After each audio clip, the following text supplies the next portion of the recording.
அப்படிப்பட்டதான யதிராஜர் இந்த சம்பிரதாயத்தை ஸ்தாபித்த பொழுது அதுல ஒரு அழகான விஷயத்தை காண்பித்தார்.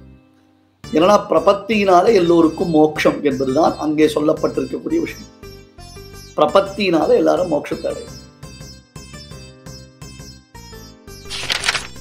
இந்த சங்கல்ப சூரியோதயத்தை மட்டும் ஒருத்தன் பர்ஃபெக்டா அண்டர்ஸ்டாண்ட் பண்ணி இதனுடைய ஒரிஜினல் தாட் ப்ராசஸ உலகத்துல பரவஸ் செய்தானே. ஆனால் சாரஜோங்கி கஷ்டித் அஸ்தி புவனே நாதசயோதஸ்யனஹான சுவாமி தேசிகன் இதனுடைய கண்டென்ட்டை மட்டும் ஒருத்தன் கரெக்டா புரிஞ்சுட்டானா he is the captain of us அப்படின்னு.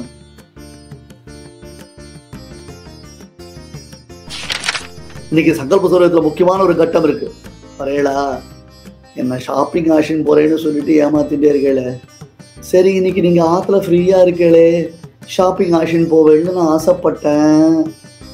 சரி நீங்க சங்கல்ப சூரியோதயமே போய் கேளுங்கன்னா சங்கல்ப சூரியோதயத்துல உட்கார போகணுமா?